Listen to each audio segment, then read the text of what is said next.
future.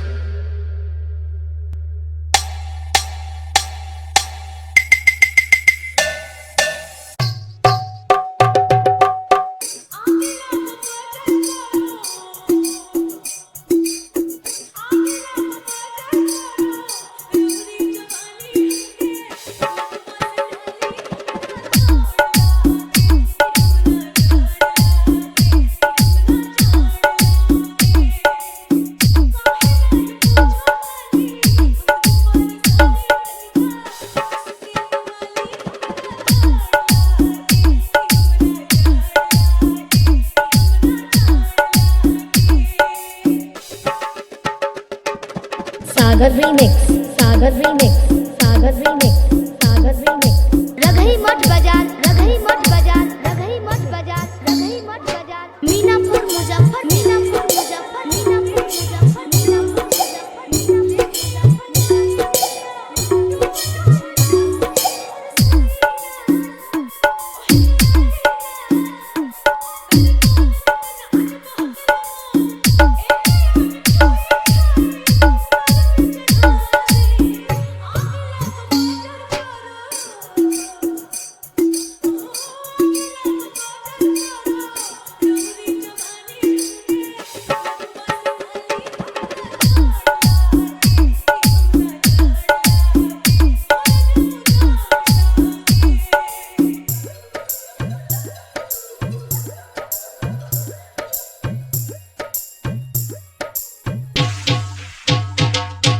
सागर remix, सागर remix, सागर remix, सागर remix. रघई मठ बाजार, रघई मठ बाजार, रघई मठ बाजार, रघई मठ बाजार। मीनापुर मुजफ्फर, मीनापुर मुजफ्फर, मीनापुर मुजफ्फर, मीनापुर सागर रीमिक्स, सागर रीमिक्स, सागर रीमिक्स, सागर रीमिक्स, सागर रीमिक्स, सागर रीमिक्स, सागर रीमिक्स, सागर रीमिक्स, सागर रीमिक्स, सागर रीमिक्स, सागर रीमिक्स, सागर रीमिक्स, सागर रीमिक्स, सागर रीमिक्स, सागर रीमिक्स, सागर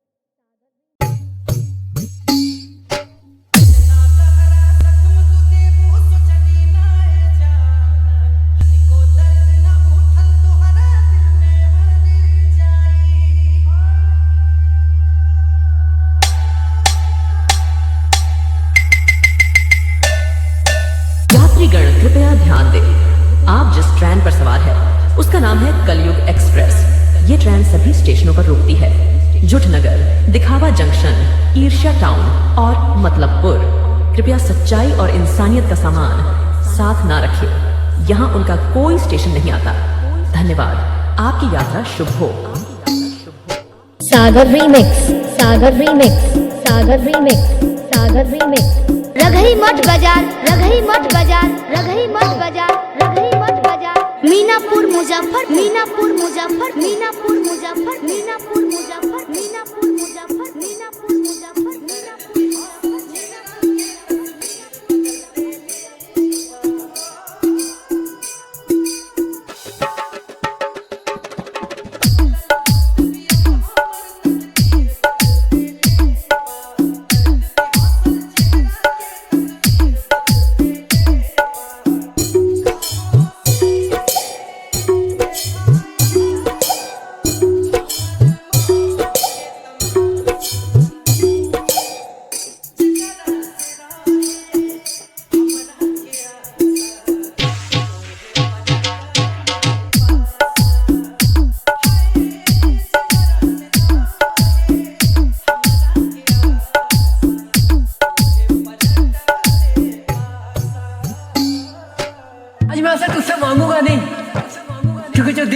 बेहतर जाने। मैं बस तुझसे इतना कहता हूँ कि वो जहाँ भी रहे, जिसके साथ भी रहे, बस हमेशा खुश रहे। सागर रीमिक्स, सागर रीमिक्स, सागर रीमिक्स, सागर रीमिक्स। रघई मठ बाजार, रघई मठ बाजार, रघई मठ बाजार, रघई मठ बाजार।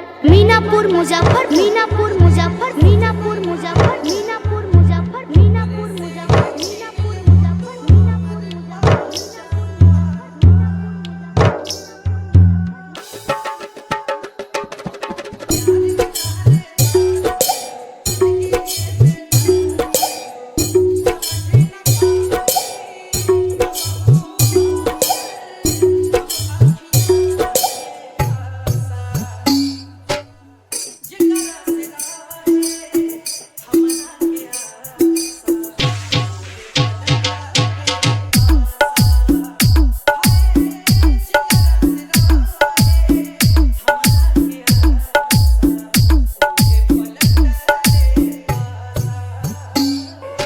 मुझे मेरी मोहब्बत से ज्यादा उसकी खुशी अजीज है ना।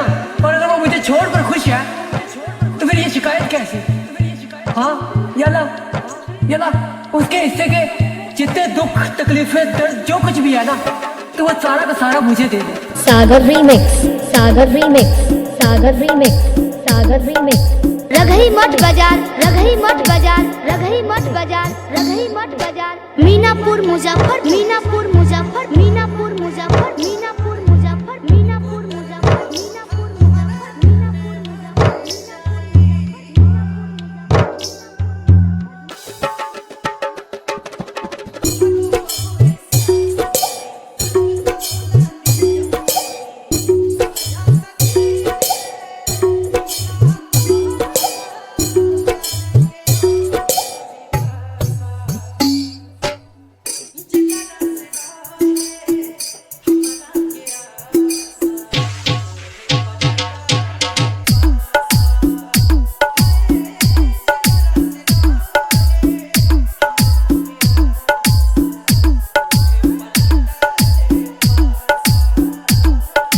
सागर रीमिक्स, सागर रीमिक्स, सागर रीमिक्स, सागर रीमिक्स, सागर रीमिक्स, सागर रीमिक्स, सागर रीमिक्स, सागर रीमिक्स, सागर रीमिक्स, सागर रीमिक्स, सागर रीमिक्स, सागर रीमिक्स, सागर रीमिक्स, सागर रीमिक्स, सागर रीमिक्स, सागर रीमिक्स, सागर रीमिक्स, सागर रीमिक्स।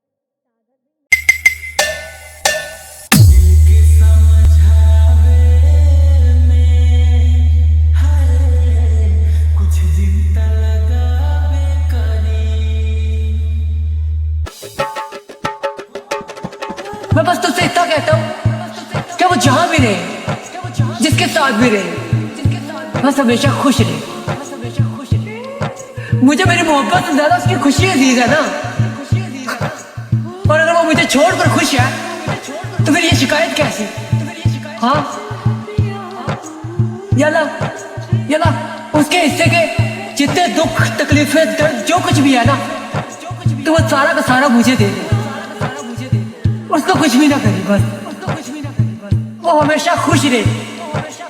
वो बहुत एहसास है यार, बहुत प्यारी है वो इन तकलीफों के लिए नहीं बनी। छोटी छोटी तकलीफ आती है तो वो रो देती थी, तो उसको बस कोई तकलीफ ना दे। जो कुछ भी है तुम सारा का सारा मुझे दे दे, बस वो हमेशा खुश रहे। तूने उसको बनाई इतना प्यारा है। मैं तो क्या, मेरी जगह पे कोई भी होता तो वो भी उससे इतनी टूट कर प्यार करता जितना मैं कर रहा हूँ। और सिर्फ प्यार के काबिल है।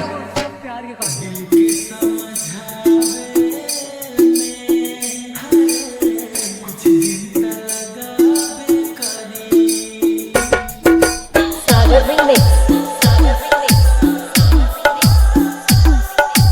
रघई मठ बाजार, रघई मठ बाजार, मीनापुर मुजफ्फर, मीनापुर मुजफ्फर।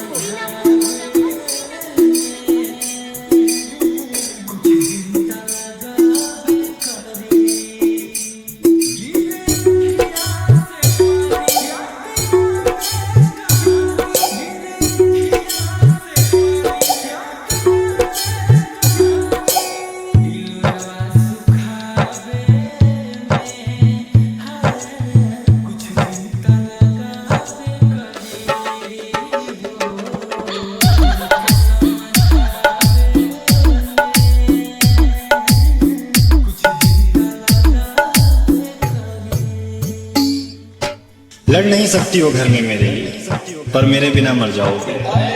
SMS पे ही बातें अच्छी लगती कि भाग के वहाँ चलेंगे, ये करेंगे, ऐसे रहेंगे। एक बार कदम तो निकालो घर के बाहर, डर जाओगे। माना बहुत बड़ा शहर है ये हमारी आज़ादी के लिए, पर ये भी तो सोचो अपनों से छुप कर किधर जाओगी। और भाग के इसलिए भी नहीं कर सकते हम शादी तुमसे, और भाग के इसलिए भी नहीं कर सकते हम शादी तुमसे, पुलिस का एक चाटा पड़ा नहीं कि तुम हमारी मोहब्बत से मुकर जाओगे।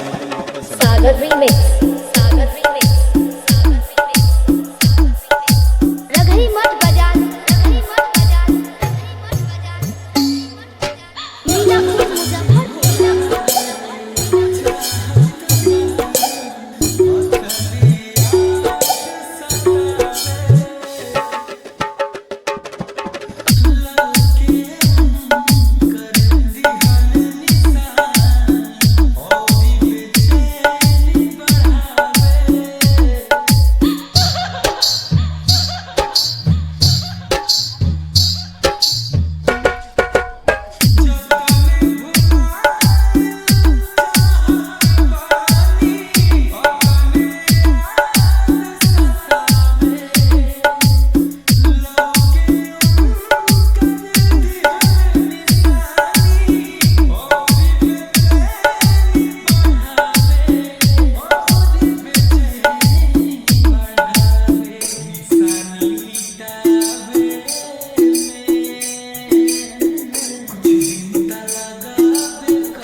सागर रीमिक्स, सागर रीमिक्स, रघई मठ बाजार, रघई मठ बाजार। चलो क्यों ना एक महफिल सजाई जाए, जितनी बिछड़ी हैं सबकी महबूबाएं बुलाई जाए। बस हिजरे की बातें मत करना उनसे। हिजरे का मतलब जिस दिन अंकल के हिसाब से विदाई का दिन होता है, बस हिजरे की बातें मत करना उनसे। अब क्यों ही किसी की औरत रुलाई जाए, और संभल कर वो देखेगी तुम जताते कितना हो। जब बड़े दिनों बाद आएगी तो वो देखेगी तुम जताते कितना हो। फिर बात बात पे पूछेगी कमाते कितना हो। फिर कहेगी कि अकेले हो या कोई आया है साथ में, या अब तक नहीं दिया ये हाथ किसी के हाथ। फिर कहेगी ये वही जैकेट है ना जो मैंने पहनी थी जकड़ कर। फिर देखना वो रोने लगेगी तुम्हारा हाथ पकड़ कर। और जब रोने लगेगी तो महिलाओं से, जब रोने लगेगी तो बचे रहना आंसुओं से, यही फंसता हर इंसान है। और छिपा लेना वो कलाई जिसपे चाकू का निशान है। क्या छिपा लेना वो कलाई जिसपे चाकू का निशान है। फिर अपनी बातों से उसके जख्म खरोंच देना, और निकालना अपना रुमाल और उसके आंसू पोंछ देना। फिर देखना वो ढोंग करेगी हंसने का, करते ना रे मैं ठीक हूँ। फिर देखना वो ढोंग करेगी हंसने का, और यही पहला निशान होगा मेरी जान तेरे फंसने का। यही पहला निशान होगा मेरी जान तेरे फंसने का। फिर धीमी आवाज से पूछ लेना कि कैसा तेरा नया यार है, कुछ करता मरता भी है बस प्यार है। सागर रीमिक्स, सागर रीमिक्स, रघई मठ बाजार, रघई मठ बाजार, रघई मठ बाजार। मीनापुर मुजफ्फरपुर।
जहर खाओ।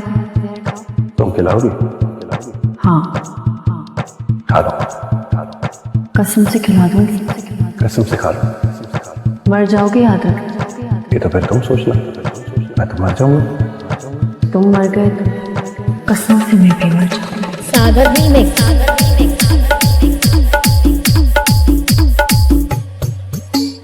सोचनी के ओकरा खातिर तरफ पर छोड़ दे कि हम सोचनी के ओकरा खातिर तरफ पर छोड़ दे मैं जब दिल से कहनी कि ए दिल ओकरा याद में मत करब तो साला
और अगर कभी मुझे लगा कि तुम्हारा मेरे अलावा कोई बेहतर ख्याल रख सकता है तो छोड़ दूंगी मैं भी। किसी और को मेरा नाम नहीं लेने देती, मेरे साथ रहने कैसे दोगी?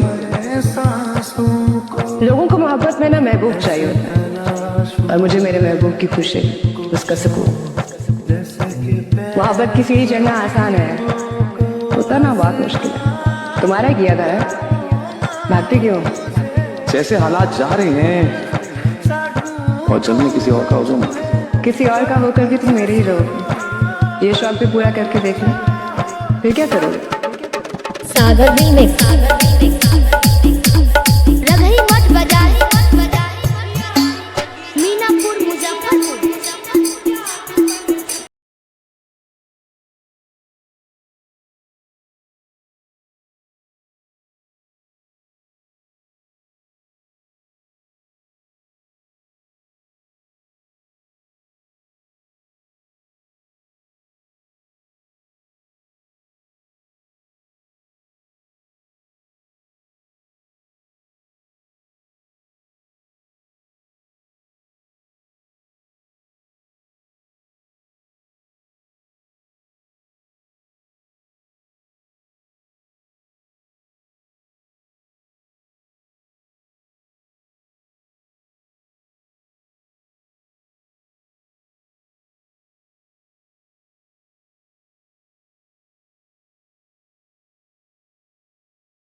ध्यान दें। आप जिस ट्रेन पर सवार है उसका नाम है कलयुग एक्सप्रेस। ये ट्रेन सभी स्टेशनों पर रुकती है। जुटनगर, दिखावा जंक्शन, ईर्ष्या टाउन और मतलबपुर।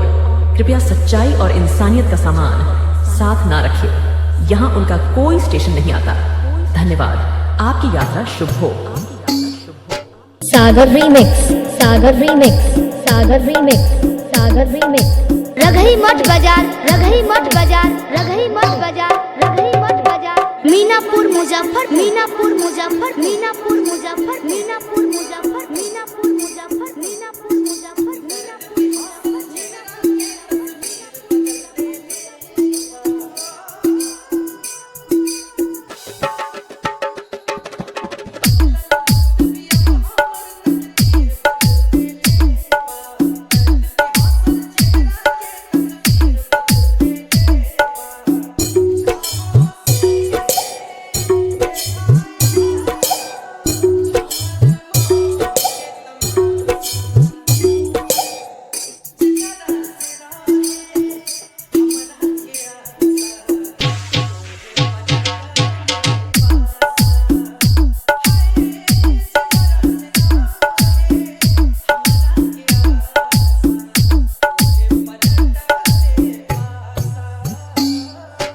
आज मैं ऐसा तुझसे मांगूंगा नहीं, क्योंकि जो दिल में है वो तू बेहतर जानता है।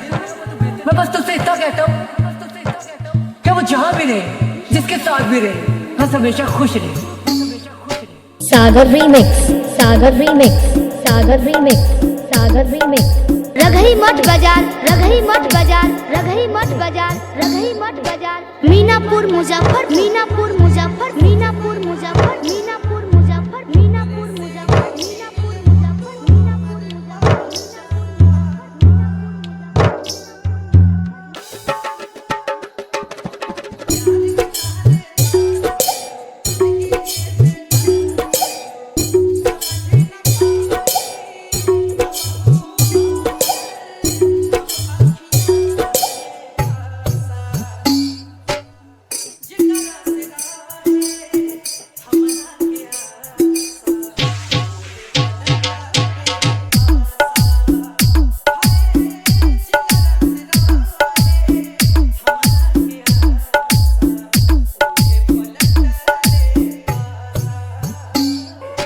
मुझे मेरी मोहब्बत से ज्यादा उसकी खुशी अजीज है ना, और अगर वो मुझे छोड़कर खुश है तो फिर ये शिकायत कैसी? हाँ यला उसके हिस्से के जितने दुख तकलीफें दर्द जो कुछ भी है ना, तो वो सारा का सारा मुझे दे दे। सागर रीमिक्स, सागर रीमिक्स, सागर रीमिक्स, सागर रीमिक्स। रघई मठ बाजार, रघई मठ बाजार, रघई मठ बाजार, रघई मठ बाजार। मीनापुर मुजफ्फर, मीनापुर मुजफ्फर, मीनापुर मुजफ्फर, मीनापुर मुजफ्फर, मीनापुर मुजफ्फर, मीनापुर मुजफ्फर, मीनापुर मुजफ्फर।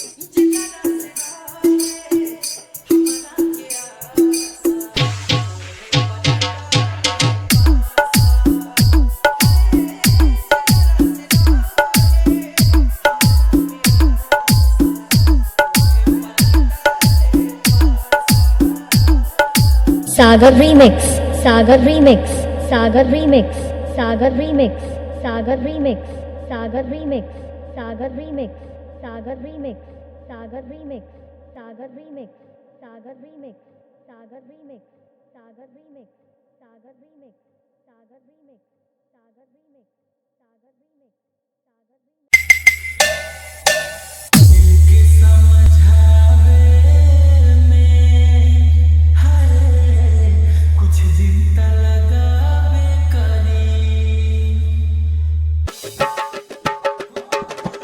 मैं बस तुझसे इतना कहता हूँ कि वो जहाँ भी रहे, जिसके साथ भी रहे, बस हमेशा खुश रहे। मुझे मेरी मोहब्बत से ज्यादा उसकी खुशी अजीज है ना, और अगर वो मुझे छोड़कर खुश है तो फिर ये शिकायत कैसी? हाँ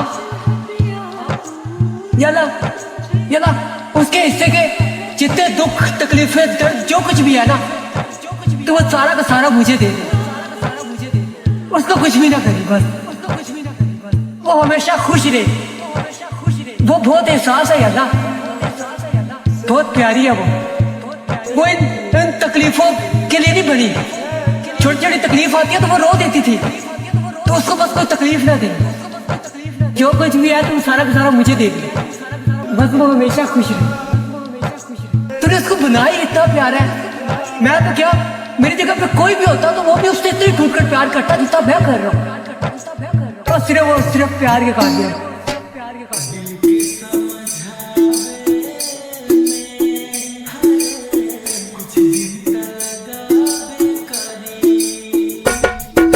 सागर रीमिक्स रघई मठ बाजार,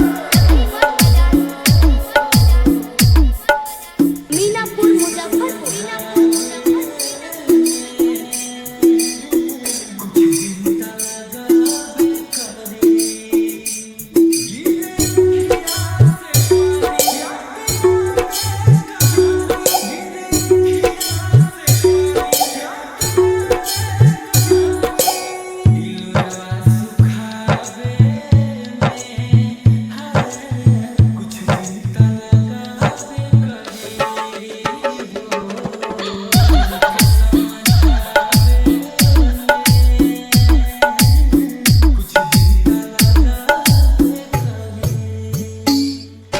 लड़ नहीं सकती हो घर में मेरे लिए, पर मेरे बिना मर जाओगे। SMS पे ही बातें अच्छी लगती कि भाग के वहां चलेंगे, ये करेंगे, ऐसे रहेंगे। एक बार कदम तो निकालो घर के बाहर, डर जाओगी। माना बहुत बड़ा शहर है ये हमारी आज़ादी के लिए, पर ये भी तो सोचो अपनों से छुप कर किधर जाओगी। और भाग के इसलिए भी नहीं कर सकते हम शादी तुमसे, और भाग के इसलिए भी नहीं कर सकते हम शादी तुमसे, पुलिस का एक चाटा पड़ा नहीं कि तुम हमारी मोहब्बत से मुकर जाओगे। सागर रीमिक्स रघई मठ बाजार, मीनापुर मुजफ्फरपुर।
सागर रीमिक्स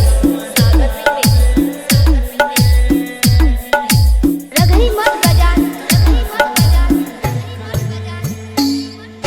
चलो क्यों ना एक महफिल सजाई जाए, जितनी बिछड़ी हैं सबकी महबूबाएं बुलाई जाए। बस हिजरे की बातें मत करना उनसे। हिजरे का मतलब जिस दिन अंकल के हिसाब से विदाई का दिन होता है, बस हिजरे की बातें मत करना उनसे। अब क्यों ही किसी की औरत रुलाई जाए, और संभल कर वो देखेगी तुम जताते कितना हो।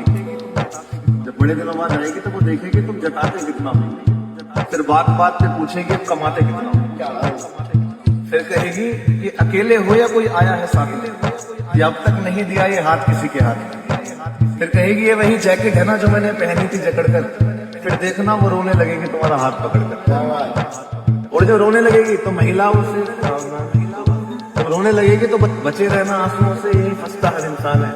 और छिपा लेना वो कलाई जिसपे चाकू का निशान है, छिपा लेना वो कलाई जिसपे चाकू का निशान है। फिर अपनी बातों से उसके जख्म खरोंच देना, और निकालना अपना रुमाल और उसके आंसू पोंछ देना।